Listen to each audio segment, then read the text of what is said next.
reading and the support of all the House. Jonathan Young.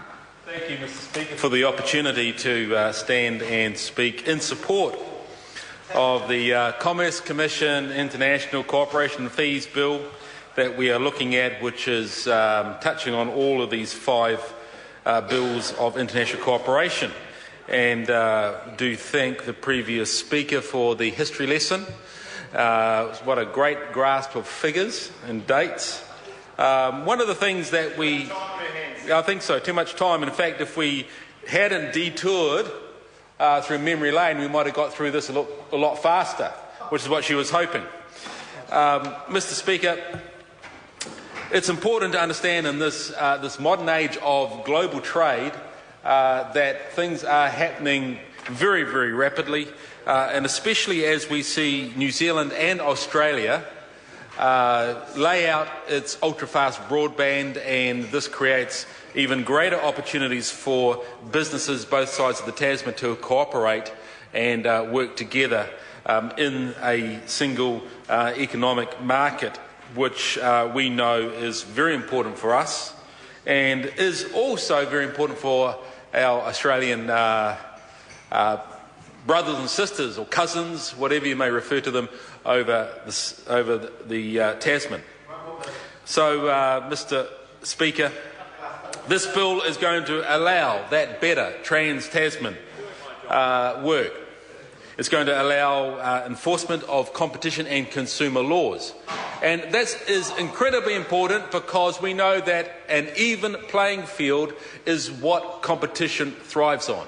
And when we have good, honest competition, we know the consumer is the person who's going to benefit most of all, because competition means efficiency in product development, efficiency in marketing and sales, because everybody is competing for the consumer's interest. And in the final analysis, when there is that competition, the consumer is getting the best deal that is possible.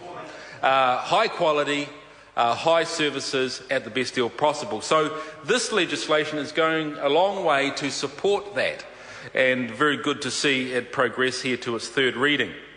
International cooperation between regulators is becoming very much part of the global marketplace. We know that as a nation we are big traders internationally. I think somewhere between 85% to even 90% of what we manufacture gets sent overseas. So we know that this matters a lot for us in terms of our ability to interact in that global stage. So it's important for its progress to go through the House in this final reading. Our ambition is that a New Zealand company can do business as easily in Australia as it can at home, and vice versa.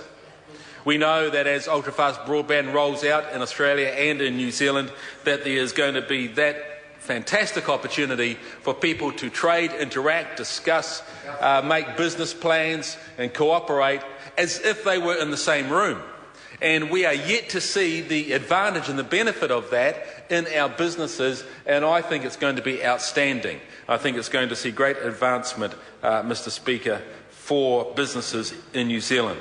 And so the easier we can make it for companies to operate in both countries by removing unnecessary barriers, the greater the opportunities for business to make big productivity gains and take up the new opportunities that will underpin long-term business growth. We know that New Zealand is in far better shape than many nations around the world. We know that Australia has done very well during a time where many other countries have struggled.